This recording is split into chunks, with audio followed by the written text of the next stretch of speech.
Canada appears to have avoided some of the tariffs that Donald Trump imposed on most of America's global trading partners yesterday. But this country was clearly on the U.S. president's mind as he complained about trade balances and dairy quotas. The CBC News fact-check team has been looking into Trump's claims, and senior reporter Jonathan Gatehouse joins us to talk about what they found. So, Jonathan, yesterday Trump was claiming the United States subsidizes Canada to the tune of $200 billion a year, something that he said before. The figure has been a bit different depending. Is there any truth to that?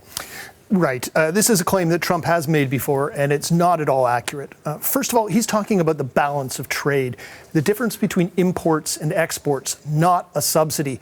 And the trade deficit that the United States has with Canada is nowhere near U.S. $200 billion a year. According to the Office of the United States Trade Representative, the U.S. goods trade deficit with Canada was $63.3 billion in 2024.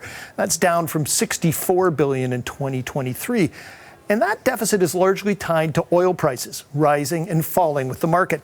That's because energy, oil, natural gas, and electricity accounts for about 1/3 of the goods Canada sends south. So if you remove energy from the equation, then Canada actually has a trade deficit with the United States. Okay. And Trump also complained that Canada imposes a 250 to 300% tariff on many American dairy products, also something that he's said in the past. Is that accurate? No, it's not. I mean, those tariffs do exist, but only in theory. They have never been applied.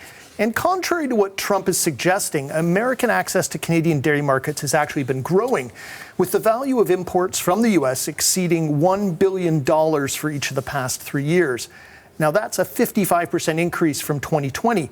So these tariffs exist notionally to prevent U.S. producers from flooding the Canadian market. I mean, the scale of U.S. dairy production is just so massive, with Wisconsin alone producing 3 times the amount of cheese that Canada does each year. And they would only ever come into play if agreed upon import quotas were exceeded. And here's something that's important to note. This is all spelled out in CUSMA, the North American Free Trade Agreement that Trump renegotiated during his first term, a deal that Trump hailed as a major victory for the United States. At the time. Now he says different things. Okay, Trump has framed all of these tariffs, including the ones against Canadian steel, aluminum, and the auto sector, as a way to regain lost wealth. So was the U.S. really richer when it had widespread tariffs way back when? So you're right. In his so-called Liberation Day speech, Trump claimed that the United States was at its wealthiest between 1870 and 1913, what he terms as the golden age of tariffs before the introduction of income taxes. That's a claim that Trump has made repeatedly, but again, it's just not true. If you look at national wealth as a measure of GDP per capita, the U.S. is now 6 times richer than it was in 1913.